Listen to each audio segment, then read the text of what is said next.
আসসালামু আলাইকুম ওয়া রাহমাতুল্লাহি ওয়া বারাকাতুহু। আজ পবিত্র জুমার দিন, তাই পবিত্র জুমার দিনের বিস্তারিত নির্দেশনা ও ফজিলত সম্পর্কে কুরআন এবং হাদিস থেকে আলোচনা করব ইনশাআল্লাহ। পবিত্র কোরআনুল কারিমে আল্লাহ রাব্বুল আলামিন বলেন, আউযু বিল্লাহি মিনাশ শাইতানির রাজীম, বিসমিল্লাহির রহমানির রহিম, ইন্নাস সালাতা কানাত আলাল মুমিনিনা কিতাবাম মাওকুতা। নিশ্চয়ই নির্দিষ্ট সময়ে মুমিনদের জন্য নামাজকে ফরজ করে দেওয়া হয়েছে।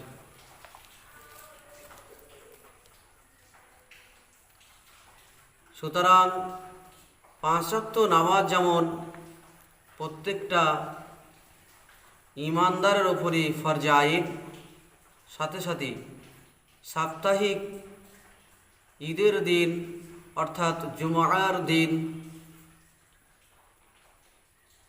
এই জুমার নামাজ পড়ার ব্যাপারে কোরআনুল কারিমে আল্লাহ রাব্বুল আলামিন ঘোষণা দিয়েছেন এবং হাদিস শরীফে রাসূল পাক সাল্লাল্লাহু আলাইহি সাল্লাম জুমার নামাজ আদায় করার ব্যাপারে সঠিক নির্দেশনা দিয়েছেন। সে সম্পর্কে এখন আমরা জেনে নিই, চলুন। পবিত্র কোরআনুল কারিমের সূরা জুমার 9 নম্বর আয়াত আল্লাহ রাব্বুল আলামিন বলছেন, ইয়া আইয়ুহাল্লাযীনা আমানু ইজা নুদিয়া লিস-সালাতি মিন ইয়াউমিল জুমআতি ফাসআউ ইলা যিকরিল্লাহ ওয়া যারুল বাই', যালিকুম খায়রুল লাকুম ইন কুনতুম তা'লামুন। আল্লাহ রাব্বুল আলামিন বলেন, হে ঈমানদারগণ, ইজা নুদিয়া লিস-সালাতি মিন ইয়াউমিল জুমআতি ফাসআউ ইলা যিকরিল্লাহ, যখন জুমার নামাজের জন্য আহ্বান করা হয়, তোমরা ব্যবসা বাণিজ্য কাজ কারবার সমস্ত কিছু ছেড়ে দিয়ে নামাজের জন্য মসজিদের দিকে অগ্রসর হও। ফাইজা কুদিয়াতিস সালাতু ফান্তাসিরু ফিল আরদি ওয়াবতাগু মিন ফাজলিল্লাহ ওয়াজকুরুল্লাহা কাসীরান লাআল্লাকুম তুফলিহুন। আর যখন নামাজ আদায় করা হয়ে যাবে, পৃথিবীর জমিনে তোমরা আল্লাহর অনুগ্রহ অনুসন্ধানের জন্য ছড়িয়ে পড়ো আর আল্লাহ রাব্বুল আলামিনের জিকির, আল্লাহ রাব্বুল আলামিনের স্মরণ অধিক পরিমাণে করো, যাতে তোমরা সফল কাম হতে পারো। এটা ছিল মহান আল্লাহ রাব্বুল আলামিনের কোরআন শরীফের হুকুম নির্দেশনা। হাদিস শরীফে আল্লাহ নবী সাল্লাল্লাহু আলাইহি সাল্লাম বলেন, হযরত আবু হুরায়রা রাদিয়াল্লাহু তাআলা আনহু হইতে বর্ণিত, নবী করিম সাল্লাল্লাহু আলাইহি সাল্লাম বলেন, সাপ্তাহিক দিনের মধ্যে সর্বোত্তম দিন হলো জুমার দিন, কেননা এই দিনে হযরত আদম নবীনা আলাইহিস সালাতু ওয়াস সালামকে সৃষ্টি করা হয়েছে। এই দিনেই জান্নাতে প্রবেশ করানো হয়েছে, আবার এই দিনেই জান্নাত থেকে বার করে পৃথিবীর জমিনে পাঠিয়ে দেওয়া হয়েছে এবং এই জুমার দিনেই কিয়ামত কায়েম হবে। হাদিস শরীফ সহিহ মুসলিম শরীফের 854 নম্বর হাদিস। সুতরাং জুমার দিনের ফজিলাত অনেক।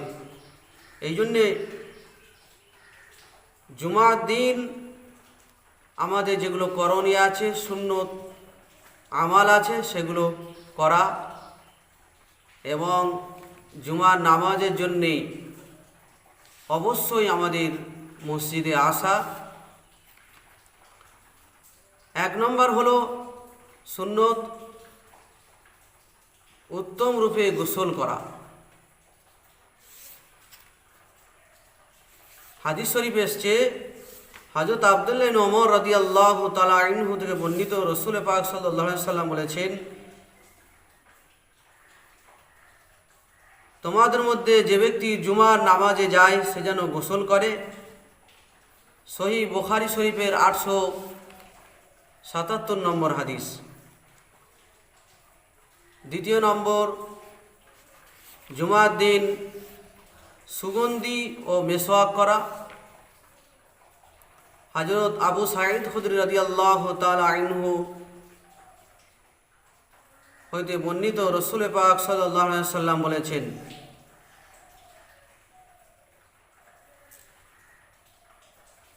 জুমার দিন যেন প্রত্যেক পূর্ণ বয়স্ক ব্যক্তি গোসল করে, মিসওয়াক করে এবং সামর্থ্য অনুযায়ী সুগন্ধি ব্যবহার করে। সহিহ বুখারী শরীফের 888 নম্বর হাদিস। জুমার দিনের আরও ফজিলাত হলো, হযরত আবু হুরায়রা রাদিয়াল্লাহু তাআলা আনহু হইতে বর্ণিত, তিনি বলেন, নবী করিম সাল্লাল্লাহু আলাইহি সাল্লাম বলেন, জুমার দিন এলে মসজিদের প্রত্যেকটা দরজায় ফেরেশতাগণ হাজির হন। তাঁরা একের পর এক আগমনকারীর নাম লিপিবদ্ধ করেন। যখন ইমাম মেম্বারে বসে পড়েন তখন তারা নথিপত্র গুটিয়ে আলোচনা শোনার জন্য চলে আসেন। মসজিদে সর্বপ্রথম আগমনকারী উট দানকারী সমতুল্য, দ্বিতীয় পর্যায়ে আগমনকারী ব্যক্তি গরু দান করার সমতুল্য, তৃতীয় পর্যায়ে আগমনকারী সিং বিশিষ্ট মেষ দান করার সমতুল্য, চতুর্থ পর্যায়ে আগমনকারী ব্যক্তি মুরগি দান করার সমতুল্য ও 5 নম্বর পর্যায়ে আগমনকারী ব্যক্তি মুরগির ডিম দান করার সমতুল্যর সওয়াব লাভ করে। হাদিসটি সহিহ মুসলিম শরীফের 850 নম্বর হাদিস।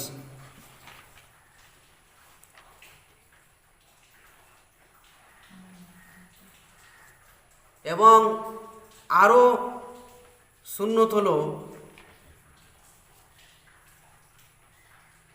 জুমা নামাজের উদ্দেশ্যে ভালোভাবে গোসল করে আসা। 2 নম্বর, ওয়াক্ত হওয়ার সাথে সাথে আজানের অপেক্ষা না করে মসজিদে যাবে। 3 নম্বর, পায়ে হেঁটে যাবে, বাহনে আরোহণ করবে না। 4 নম্বর, ইমামের কাছাকাছি বসবে। 5 নম্বর, মনোযোগ দিয়ে খুতবা শুনবে। 6 নম্বর, খুতবা চলাকালীন কোনো কথা বলবে না, কাজ করবে না। সে জুমার নামাজে যাওয়া আসার পথে প্রতি কদমে 1 বছরের নফল রোজা ও 1 বছরের নফল নামাজের সওয়াব পাবে।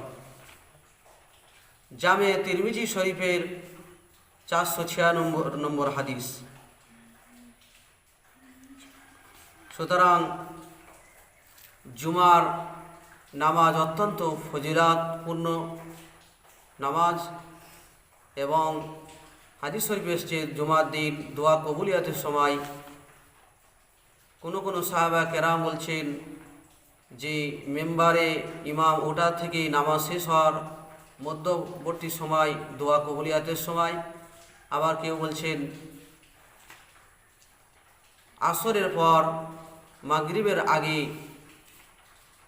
ওই সময়টি দোয়া কবুলিয়াতের সময়।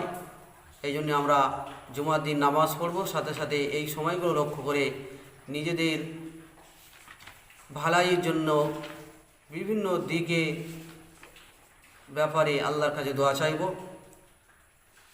এগুলো ছিল জুমা আদায়কারীর জন্য সুন্নত এবং ফজিলাত নির্দেশনা।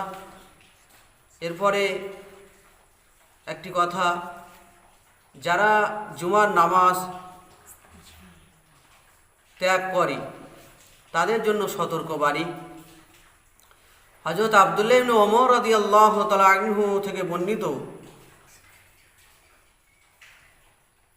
তানারা রাসূল পাক সাল্লাল্লাহু আলাইহি সাল্লামকে তানার মিম্বারের সিঁড়িতে দাঁড়িয়ে বলতে শুনেছেন, মানুষ যেন জুমার নামাজ ত্যাগ করা থেকে বিরত থাকে, অন্যথায় আল্লাহ তাআলা তাদের অন্তরে মোহর এঁটে দিবেন, এরপর তারা গাফেলদের অন্তর্ভুক্ত হয়ে যাবে। সহিহ মুসলিম শরীফের 865 নম্বর হাদিস।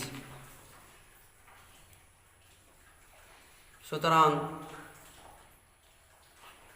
আমরা প্রত্যেকেই জুমার নামাজের জন্য আসব এবং আল্লাহ তাআলার হুকুম আদায় করব।